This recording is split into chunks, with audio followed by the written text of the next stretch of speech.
गरीब गुड़िया की कहानी। एक गांव में एक गरीब बुढ़िया रहती थी। उसका नाम राम दुलारी था।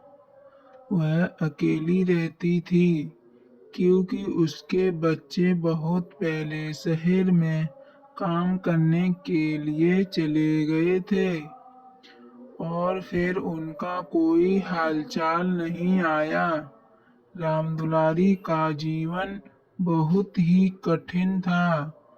उसके पास कोई संपत्ति नहीं थी और न ही किसी से मदद मिलती थी।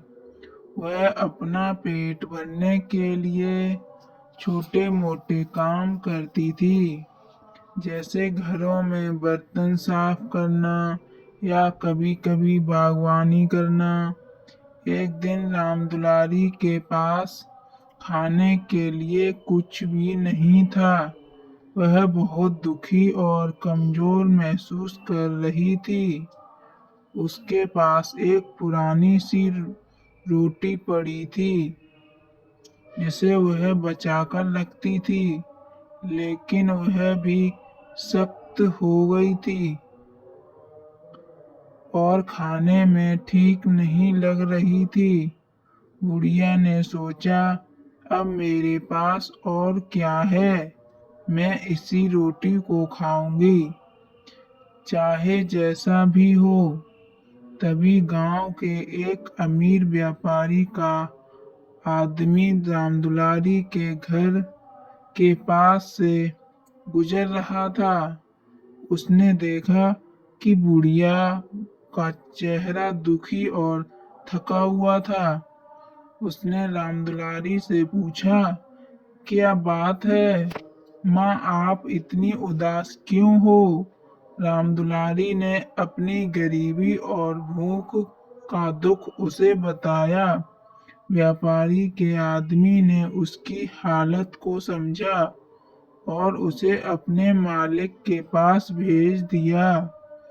व्यापारी ने बुढ़िया को बुलवाया और उससे मदद करने का प्रस्ताव दिया। उसने बुढ़िया को एक अच्छा घर और रोटी और छोटी सी पेंशन देने का वादा किया। रामदुलारी बहुत आश्चर्यचकित हुई, लेकिन उसने व्यापारी को धन्यवाद किया और उसकी मदद स्वीकार की। कुछ ही समय बाद उसे एक अच्छा घर मिल गया और वह चैन से जीवन जीने लगी। वह अब किसी के सामने हाथ फैलाने की बजाय अपना काम खुद करती थी।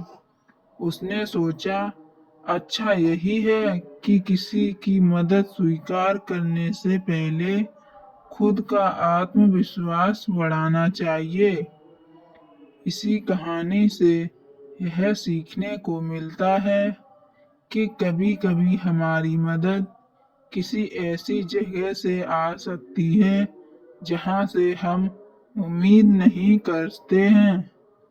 जीवन में कठिनाइयां तो आती हैं, लेकिन हमें उनका सामना साहस और आशावाद से करना चाहिए। हम प्लीज हमारी ये कहानी पसंद आई हो तो लाइक करें और कमेंट करें और चैनल को सब्सक्राइब करें।